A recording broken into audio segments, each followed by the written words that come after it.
Hola, hola, amante del Open Source. Te habla DryMeca desde Bogotá, Colombia, autor de los blogs, videojuegos y Open Source y DryMeca.com, trayéndote un nuevo video de código abierto. Hoy le voy a dar respuesta rápidamente a uno de mis seguidores que me ha reportado que tiene problemas con VLC. VLC es una de las aplicaciones bastante populares en el mundo GNU Open Source o GNU Linux. Más que todo para la parte de multimedia, escuchar música, ver videos, etcétera, etcétera.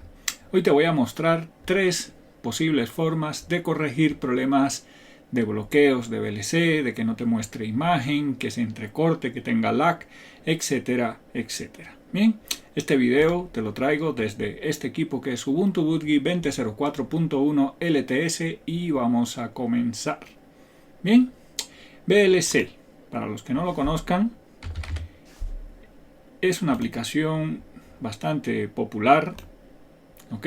Lleva bastante tiempo entre nosotros, así que pues lo más seguro es que la hayas escuchado ya o que actualmente la estés utilizando. Bien, básicamente te voy a mostrar tres formas de corregir posibles problemas. La primera, modificar valores de caché, ¿ok? Independientemente de si el video, el audio que estés reproduciendo esté local, VLC va a utilizar caché para poder trabajar mejor con ese contenido. Entonces vamos a ver cómo podemos optimizar la parte del caché. Para eso nos vamos a ir a la parte de herramientas, preferencias, que también lo podemos acceder con control P, ¿ok? Y aquí vamos a marcar la opción todo para ver más opciones, ¿ok? Le damos todo y ahora vamos a tener acceso a muchas más opciones, ¿ok? Y aquí en esta cantidad de opciones vamos a venir aquí a entrada codecs, ¿ok? Y aquí en entrada codec, en toda esta cantidad de opciones que nos aparecen a la derecha, vamos a bajar, ¿ok? Hasta esta parte que está en el puro fondo de entrada codec. Aquí debajo de avanzado vamos a tener una serie de opciones que van a trabajar con la parte del caché. La primera opción que deberíamos verificar es caché de archivo, ¿ok? Si lo tienes por debajo de 1000 es muy buena opción ponerlo mínimo a 1000 o a un valor mayor, por ejemplo 1500 o 2000, ¿ok? 1000 está bien.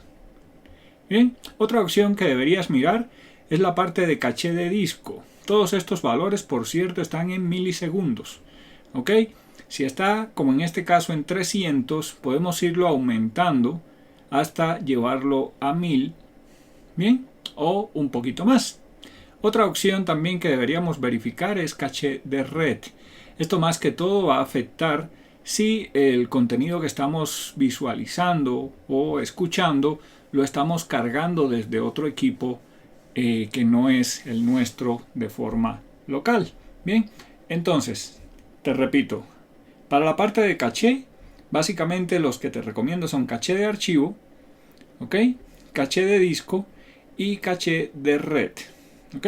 Después que hagas los cambios, no se te olvide darle clic al botón guardar y haces pruebas. ¿Ok? No es que vamos a hacer los tres cambios a la vez, sino que comenzamos por el primero y si ya nos funciona, pues no hay necesidad de las otras opciones, por supuesto. Bien. Ok. Siguiente forma.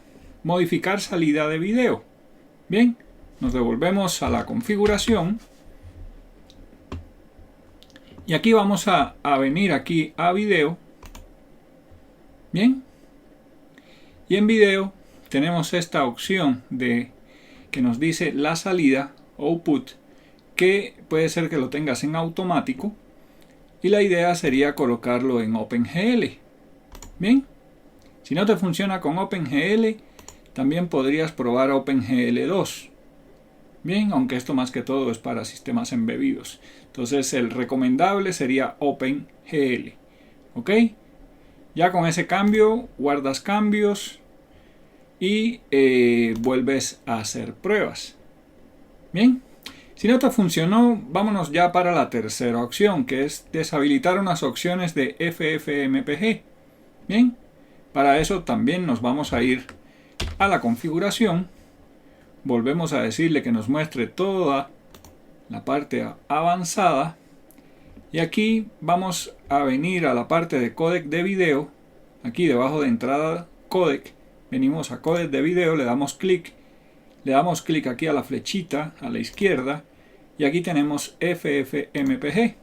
Cuando marcamos esta opción, bien, bajamos. A ver, ¿dónde está? Aquí está. Aquí está. Encontramos esta opción de codificación por hardware que normalmente la vamos a encontrar en automático. La idea es deshabilitarlo. Y también tenemos esta opción de omitir filtro bucle para decodificación H264. Aquí lo pasaríamos de ninguno a todo. Te recuerdo, cambiar, omitir filtro, colocarlo en valor todo, ¿ok? Y decodificación por hardware, deshabilitarlo. Guardamos cambios y nuevamente hacemos prueba. Lo más seguro es que con una de las tres opciones ya puedas trabajar bien con VLC, se terminen los problemas y ya puedas disfrutar de tu contenido multimedia, sea audio, video, etcétera, etcétera. Espero que este video te haya aportado, te haya gustado y si fue así, por favor, apóyame con un me gusta. También te invito a que te suscribas a este canal, es totalmente gratuito. No se te olvide activar las notificaciones para que encuentres más contenido como este que acabas de ver en este momento. Te espero aquí debajo en los comentarios para que me cuentes si habías tenido problema con VLC y con cuál de estas tres posibles soluciones lo corregiste. Bien, chao chao y nos vemos en internet.